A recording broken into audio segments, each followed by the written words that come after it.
Thank you, Eric. Much appreciated. All right.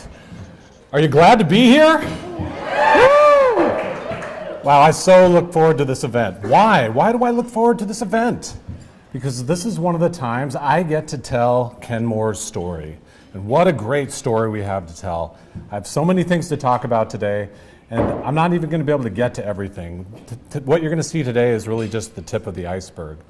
A few shout outs and thank yous and congratulations. Cammie must have left already. I wanted to congratulate her and her civic involvement. Inglemore High School is what we consider Kenmore's high school. In fact, sometimes I wish it was called Kenmore High School because you got Bothell High School and Woodinville High School, so why not Kenmore High School? Anyway, but 3 of my kids have gone there, and I have a sophomore there right now, and we just have really appreciated the great education they've received at Inglemore High School. And so grateful to the Bothell Kenmore Chamber of Commerce. I always want to say Kenmore Bothell Chamber of Commerce, but I'm grateful for the name change. I'll talk about that a little bit later. But what an excellent organization, and the events and all the services they provide are of high value to the businesses in this area. And if you're not a chamber member, I strongly encourage you to join because there's a lot of great benefits. And as you can see, it's a well-run organization. Also want to thank Inglewood Golf Club for providing this great space. This is an historic building.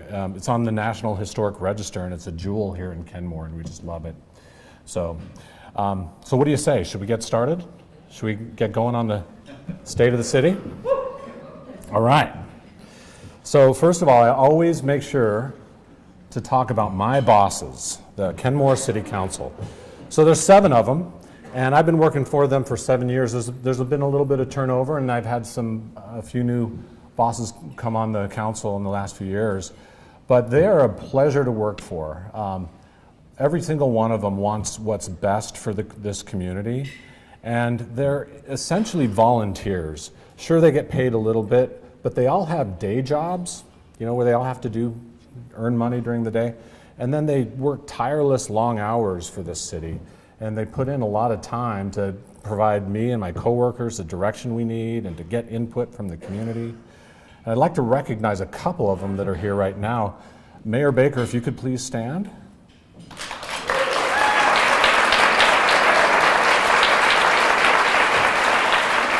And Milton Curtis, if you could also please stand. So, thank you for coming. So here are the council goals. They might be a little hard to see from way back there. Every year they set council goals. And the top 5 council goals are Target Zero, which pertains to ped bike safety, Walkways and Waterways, which is that bond measure that the citizens passed. I'll be talking about that a little bit later. Affordable housing, financial sustainability plan, and also the Sound Transit 3 bus rapid transit that's coming to Kenmore, which we're very excited about. And I'd like to mention Council Member Shrebnick in particular. Just a week ago today, she was awarded the McMaster Award by the Kenmore Heritage Society. That's an annual award that's given to people who've put in many years of service and dedication to the community. She's pictured here with other award recipients from prior years. So I know she's not here right now, but let's give her a round of applause anyway.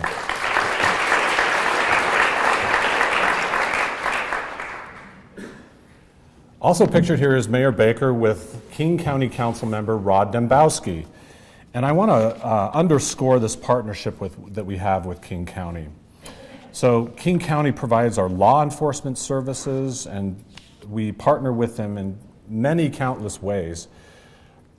King County Councilmember Rod Dembowski has been especially instrumental in helping Kenmore.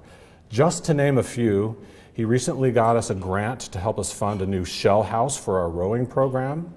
He also helped us obtain funding for to continue the study for a passenger-only ferry system.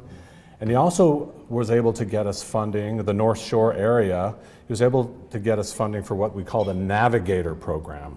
The Navigator program is a law enforcement tool that's actually been a game changer in law enforcement. That's what we've been hearing. What it is it provides a mental health professional for the North Shore area to occasionally ride along with police officers, and they can make contact with those that are mentally ill and do an assessment and do follow-up. And again, what I'm hearing from law enforcement is this is a game changer and a really important tool. And King County Council Member Rod Dembowski has been able to provide us funding for that. So we're just really grateful for him and the partnership. And these two right here, pictured here, they make quite a pair. They've been longtime friends, and that friendship and partnership has resulted in dividends for the city. And I must always mention my coworkers and for the valiant work that they do. What I love about my coworkers is they try to create an environment where they look forward to coming to work, where they enjoy working together, and they have a strong sense of teamwork. And they also find meaning and purpose and satisfaction in what they do. And a few of my coworkers are actually here, so if you could please stand. All of you. So most of them here, yes.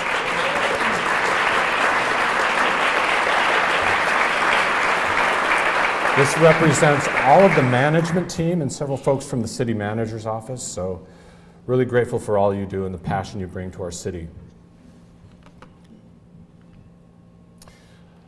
What I'd like to do now is talk a little bit about maybe a little bit of bad news. It's been good news, but it's going to turn into bad news if we're not careful. And that's our financial snapshot. And I know this graph is a little hard to read, especially from way over there, but the city's been able to spend less than it takes in. That's a good thing, right? And just this last biennium, we added to our fund balance, or what we call our savings account. Good thing, right?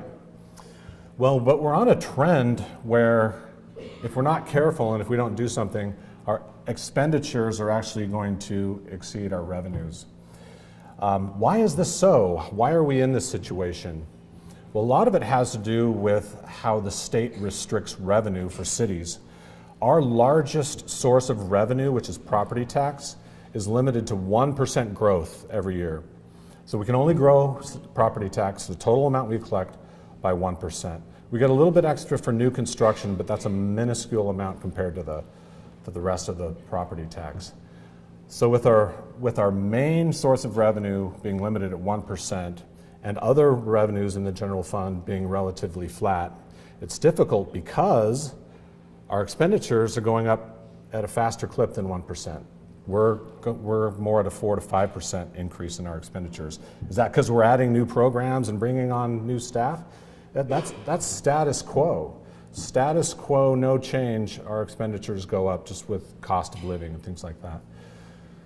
So for the 2019-2020 biennium budget, we were able to balance it, and we had to make some tough decisions, and we had to make some cuts and do some uncomfortable adjustments. But you can see those 2 years right there, the lines are dead even. Well, we're projecting that that as early as 2021, the lines are going to separate. So we need to have a conversation with the community about this, both on the revenue and the expenditure side. And what we're going to do is there's some cities nearby that have actually gone through this exercise where they put together a financial sustainability plan. We're going to have those cities come and talk to our council, and then we'll make a plan from there. So stay tuned on that. So have you ever heard of this word, entropy? So some of you may have heard it maybe like in high school chemistry, entropy. It's the tendency for all things to go from order towards disorder. And the way it was explained to me in high school chem was going from a higher energy state to a lower energy state. I think they called it thermodynamic equilibrium or something like that. So how do you deal with, and so I actually have an example of entropy. You guys ready for this? What's that? Can you tell what that is? That's the old Kenmore Village. And Kenmore Village was in a state of entropy.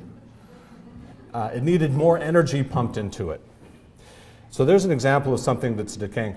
You know, you just had food just now. And if you didn't have food just now, you would have continued on that path of entropy. So there's an example of how you got to keep pumping energy into things. Well, how do we do that? How do we avoid entropy in Kenmore? How do we keep going? All right, we are on the upward trajectory of becoming, aren't we, in Kenmore? But how do you keep going up on that higher level, making the city better and better? You guys know the answer to this. Yes, yes, thank you, Eric. There it is right there. Relentless incrementalism. Relentless incrementalism, that's what we do. For me, this term is not just a fad that I'm going to only be using one time. You're going to be hearing about this for the rest of the time I'm here in Kenmore. So I truly believe in this concept. And so where did we just recently hear the word relentless incrementalism? Well, we saw it in the Puget Sound Business Journal. So Nancy Owsley is a big promoter of the city, and she was able to convince the Puget Sound Business Journal to do a promotional article about Kenmore. Well, they decided to do it through the eyes of Nancy Owsley, a day in the life of. So just not this week, but last week, Nancy was featured in the Kenmore Business Journal, and she got to tell our story. It was pretty cool. If you haven't seen it, I encourage you to look it up. But there it is, right up there at the top of the thing. It says, relentless incrementalism. Also, it talks about a day in the life of Nancy Owsley. You can't see it there at the bottom. But if you want to learn what time she wakes up in the morning, you'll find it in this article. So while we're on this upward trajectory, one important question to ask and answer is, why does our organization, why does the city of Kenmore exist in the first place? And what difference does it make in the world?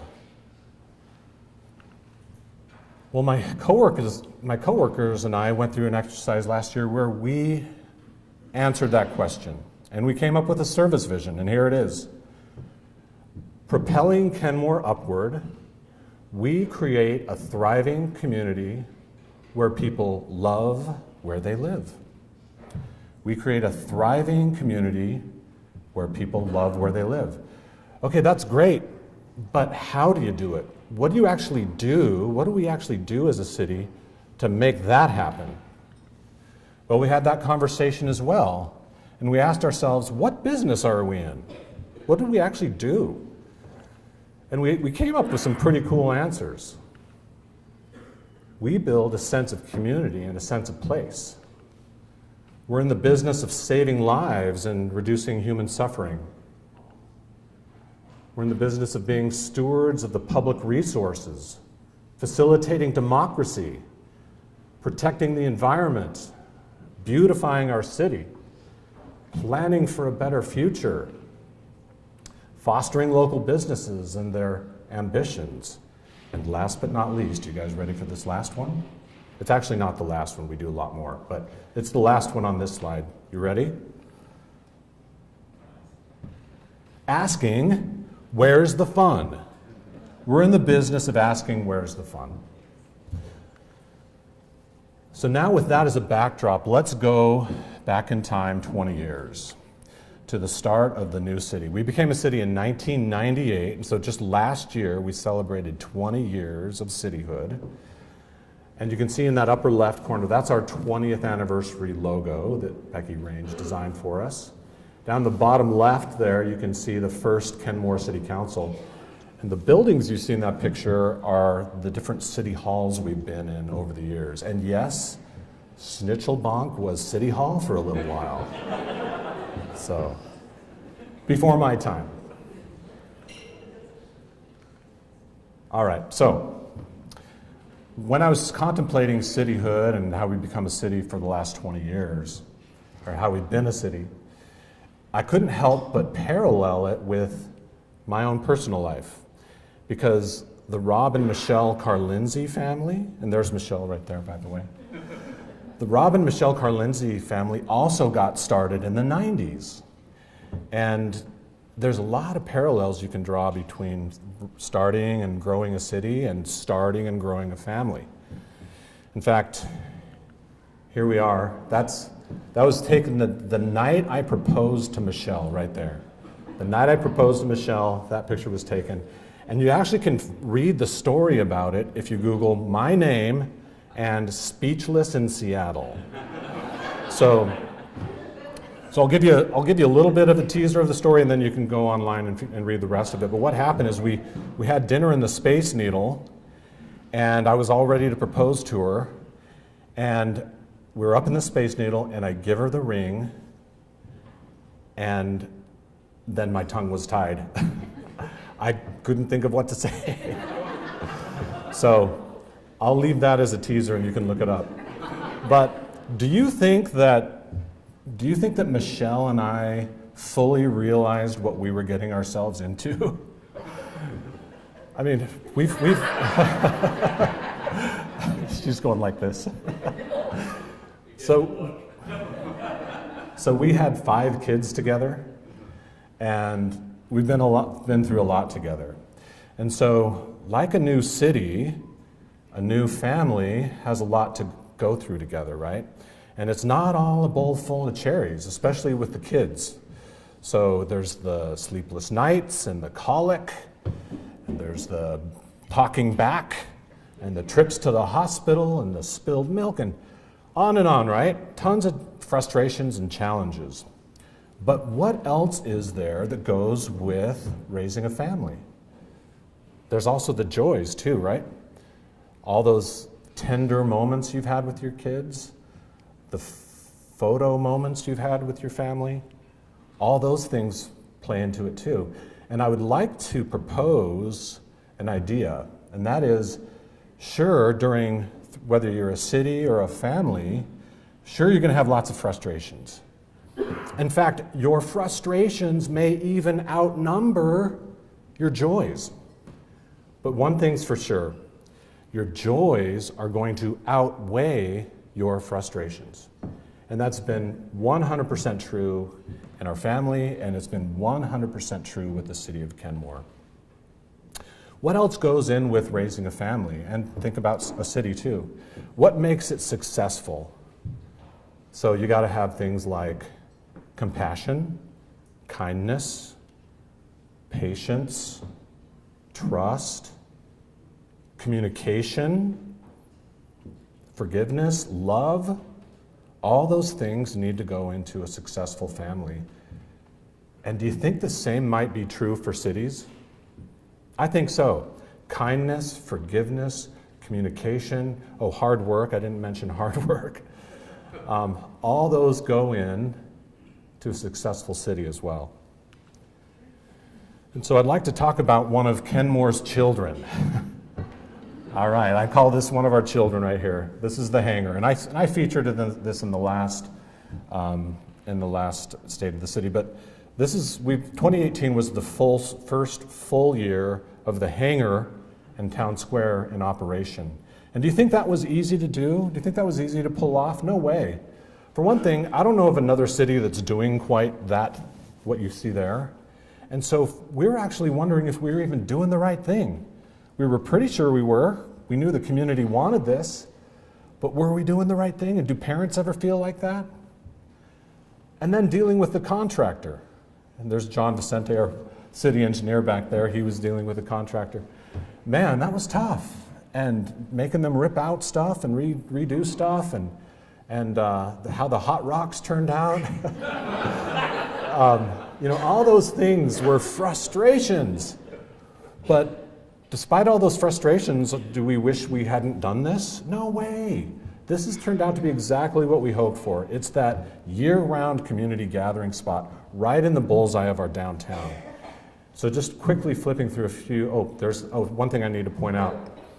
City managers love before and after photos. So there's before, after, should I stop? Here's a few more photos of the hangar. Just love these shots. This is at Christmas time. This right here makes it all worth it right here. What we're doing for the community. And guess what? The hangar has a little sister. Or you know what? we didn't actually build the hangar or the seaplane. Main Street did. So maybe we should call the seaplane a cousin or something. So anyway, again, we held out for that. We wanted a restaurant there, a sit-down restaurant there, and we said, hey, Main Street, we love you guys. You've been doing great work for us. We know you want to buy this property from the city, but you can only buy it from us if you produce a lease with the sit-down restaurant. And it took them a couple years, but they produced that lease, and they've more than delivered. This is just totally awesome restaurant, and it bookends our town square on the opposite side of the hangar, just like we planned and we platted for. So we're just super pleased with that. The last and final piece of the Kenmore Village puzzle is the flyway, and Kim spoke about that earlier, so I won't go into great detail about it, but it's under construction now, should be completed by the end of the year. And here's some renderings, so there you can see the hangar right there. So this is like as if you're looking from Rite Aid, and here's the hangar. And this is as if you're looking from the skate park. So pretty exciting to see that final piece of the Kenmore Village puzzle come into place. Here's the groundbreaking ceremony at the flyway. There's the mayor, flanked by some of my coworkers. All right, here comes another child in the family. This is a big one. In fact, it's still cooking in the oven, so to speak. This is the West Sammamish River Bridge replacement. It is going to be the single largest project in the city's history. $35 million start to finish, design, permitting, construction, all that. We're having difficulty, though, getting permits from the feds. If you ever thought that a federal government shutdown wouldn't have any effects close to home, think again. We are confident that had it not been for the month-long federal government shutdown, we would have permits by now. If we don't get permits here pretty quickly, we may have to delay construction because we have to make a fish window. The contractor has to make a fish window in the river, meaning they can only be constructing in the river during a certain time this summer, and we're getting precariously close to that fish window because, you know, working backwards and all the things that need to get into place. So we're pretty nervous about that. But one thing I want to point out about any city project is we're not in the battleship gray business. We do not build Soviet-era infrastructure. It's not just about getting from point A to point B, it's also about placemaking. And we are designing some fun features in here, some walkability features in here that's going to make this a beautiful bridge project. Zooming in a little closer, here's the mid-span. We actually have a lookout point here with art and a seating area right at the mid-span. I'm really excited for the big wide pedestrian and bicycle promenade that's going to be going on the west side of that bridge. Changing subjects over to the lodge at St. Edward State Park. They had the groundbreaking for that project. It's going to be 80 rooms with a couple of new restaurants in that lodge building. That was not an easy project.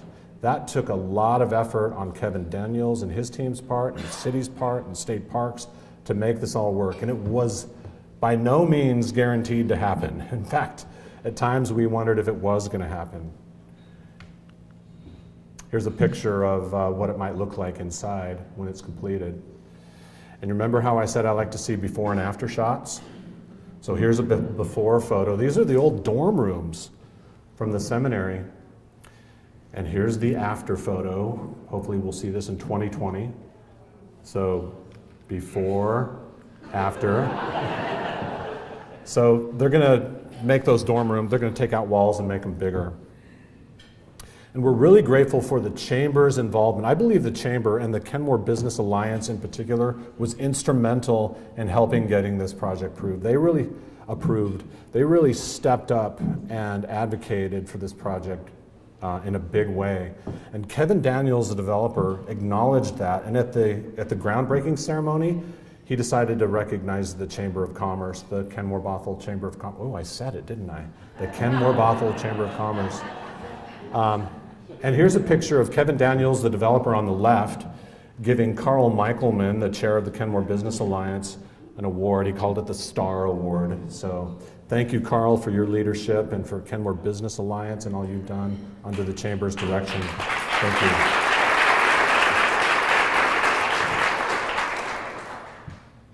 Let's talk about some more kids. So this is walkways and waterways. The voters approved a bond measure in November 2016 approving 5 capital projects. The thick blue lines you see there are new sidewalks and bike lanes on our main north-south arterial, plus 3 waterfront park improvements. I'm pleased to report that those projects are on schedule. We told the community that they would be built in the early 2020s, and we're following that schedule. I'd like to highlight a couple of them. This is Log Boom Park, and the thing I'm really, among the many new features that are going to be there, I'm really excited about the new beach that's going to go there. Right now we have an informal access point there, but we're actually going to get a beach, and it says right there, and I know you can't read it, but it says Sandy Beach. So we're excited about that. Also, Squires Landing. So this is a 45-acre park. We're renovating about 10 acres of it, and it's going to be so awesome. We're putting in new trails, we're restoring habitat, we're putting bridges across Swamp Creek and across the lagoon, and new docks and new parking lot and restroom. It's going to be just a gorgeous project and a real jewel for our community when it's done. We're looking at about 2023, which is what we told the voters. And then I also like to mention Morelands Park. We did some major improvements at Morelands Park right next to Morelands Elementary. And this was a ribbon cutting we did last year. And here's the ball field, and we're going to have a play ball opening day this Saturday. And Mayor, are you going to throw the first pitch? Maybe? Yes, the Little League is going to be here also. Okay. Yeah, the Little League is going to be there to help the mayor throw the first pitch. So pretty excited. Okay, so this is a top 5 council goal, bus rapid transit. This is going to bring transit to a whole new level along our corridor. And Kenmore, along with 4 other cities on that corridor, advocated for it aggressively back in 2016 to make sure it got in the Sound Transit 3 package. And King County Councilmember Claudia Balducci was a huge champion for this project. So was the mayor of Redmond, Mayor Marchione. They were true advocates for this project. Since then, Mayor Baker, our very own mayor, has been appointed to the Sound Transit Board. And of course, now he is a huge advocate for this project.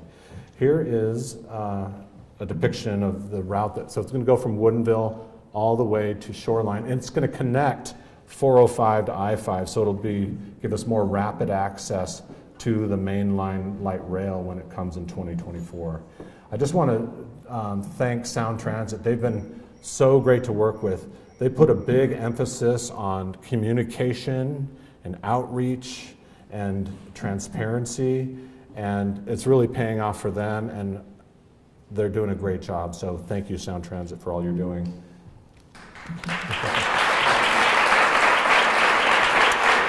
So, just like raising a family, this is going to take a lot of communication, and there's going to be lots of frustrations along the way. This project's going to have constraints associated with it, but with the great partnership that we have, I know we're going to come up with a great project in the end.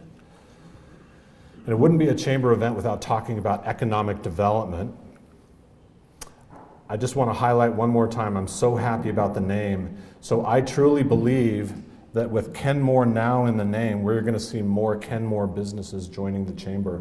In fact, I just asked Brittany the other day, back in 2012, when we had the fledgling Kenmore committee start up in the chamber, there were a whopping 14 Kenmore businesses that were chamber members.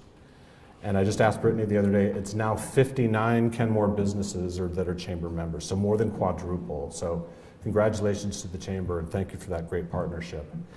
Also, Nancy Owsley won an award on behalf of the city when it comes to economic development. So it was a statewide award provided by the Association of Washington Cities, and they recognized our efforts with the business incubator and the work we're doing with Corey Hansen. Corey, can you wave? And the business acceleration series classes that we put on. And Corey, I believe you have some some forms that people can fill out to apply for that class, correct? Yes, starts April 15th. We need 15 great businesses. Yeah, part of the reason why we were able to get this award is because of a grant that we got from the Port of Seattle. So congratulations, Nancy. Thank you for your efforts in economic development.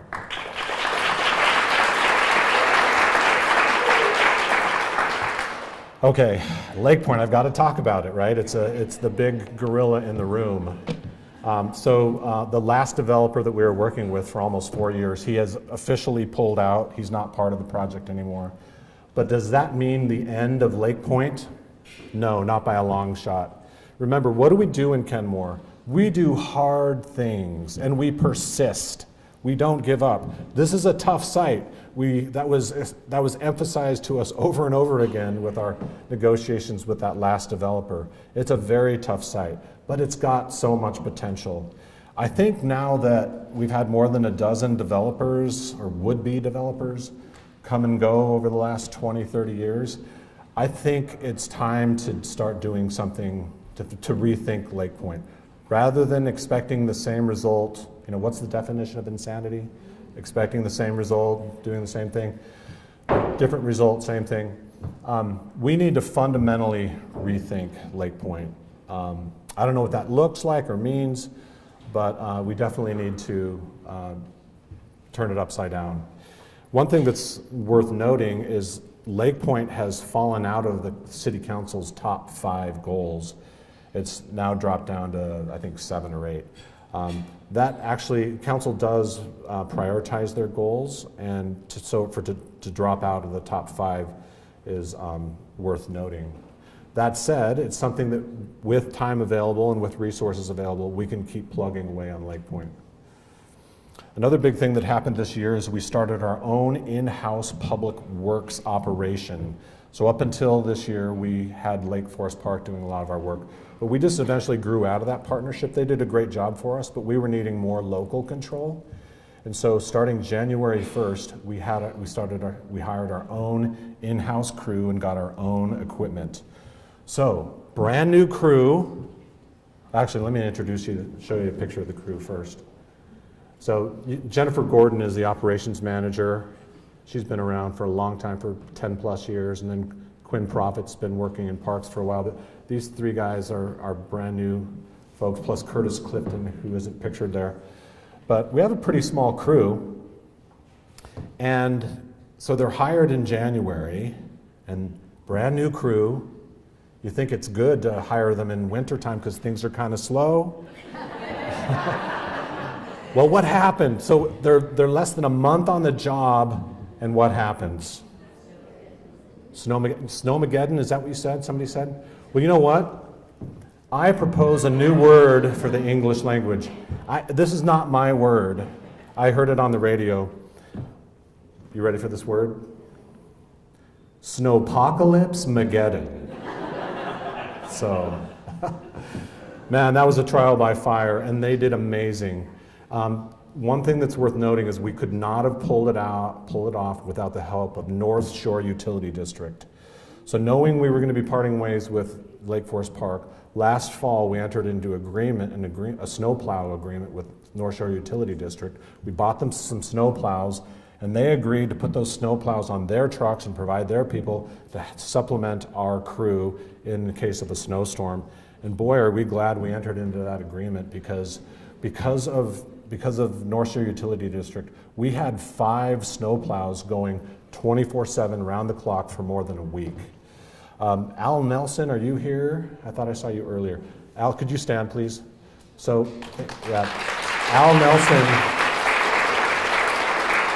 Nelson is the general manager for North Shore Utility District, and he was gracious enough to enter into that agreement with us and provide these services with us. North Shore Utility District's been a great partner for the city. And so here's some pictures from Snowmageddon. This picture right here, these are a couple of our workers. That picture was taken at 2:30 in the morning. So, and soon after Snowpocalypse-mageddon, we recognized our own workers and our partnership with North Shore Utility District. So there's Mayor Baker giving a certificate to Al Nelson and thanking him and his crew. And you can also see some utility district commissioners in the back as well. Okay, so shifting gears one more time. Would this be a Rob Karlinsey State of the City address if I did not ask this question? What did you say? Where's the fun? Where's the fun? We've got to make this fun, right? Well, we have done a few more things to start answering that question some more.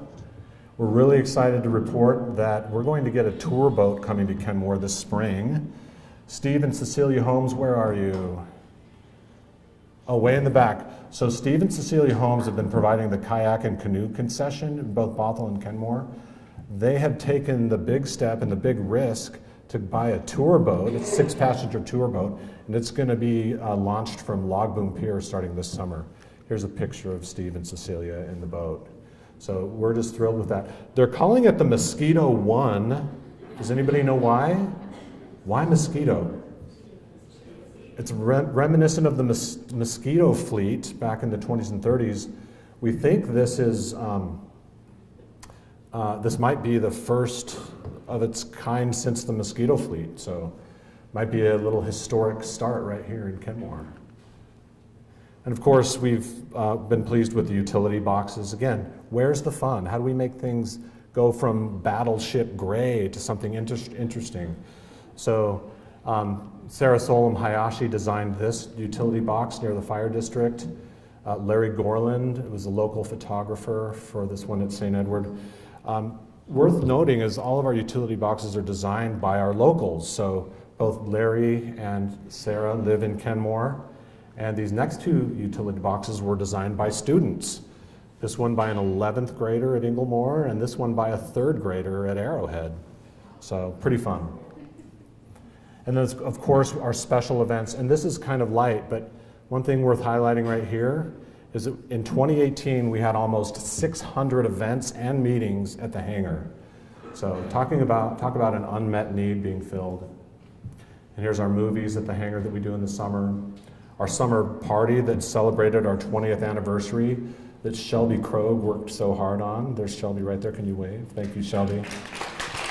Shelby is our volunteer and events coordinator. She's just done a phenomenal job. Here's a picture of Officer Boyer doing bubbles with the kids at the event. I just love that shot. We're also excited about a new shell house that's coming to Rhododendron Park. It's in design phase right now. There's a small chance it will get built this year, more likely next year, but it's going to house our high school rowing program that's already working out of Log Boom Park, and it's also going to house the Kenmore Rowing Club as well. And we were able to get a grant from the state and King County under Rod Dembowski's help, and also the school district's going to pitch in to help pay for it. So we're really excited about that. So let's go back to this couple back in 1990 when they were just getting started. And remember how I talked about the things they would have to go through and paralleling that with the city? And you remember how I also said that I like before and after photos? Do you want to see an after photo? And remember, like cities, this is a work in progress, right? This is one snapshot in time. So here we go. This was taken just a few months ago. There's our family right there. So, thanks. So I'm not saying you have to have a big family. Families come in different shapes and sizes and forms. But this right here makes it all worth it. And there's moments along the way, little tender moments you have with your kids and with your city, and photo moments you have that make it all worth it. Just a couple of examples. Of course, graduations, right? This picture was taken of he's now 20-something, but here's him with a fish. He caught this fish while swimming. And what's important here is the look on his face. I don't know if you can see it, but that is sheer joy on that kid's face. And of course, like when your daughter summits a mountain, things like that These, and of course, things that you can't capture on camera, those tender moments I was talking about. And like Kenmore, my family likes to get a little weird and crazy sometimes. So here we are, pretending to be a rock band. This is at the stage at St. Edward Park. So we all just found some sticks on the ground and tried to pretend to be a band. So anyway, I'll keep this photo up here for a second and you can just explore it a little bit. It's pretty weird. But, what's that, Carl? Might be. So whether you're in a family, a city, a neighborhood, a corporation, you're going to experience both hardships and joys.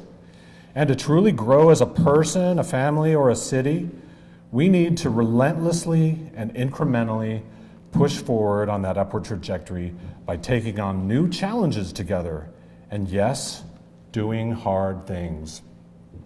We can't do it alone. The poet John Donne said, "No man is an island entire of itself.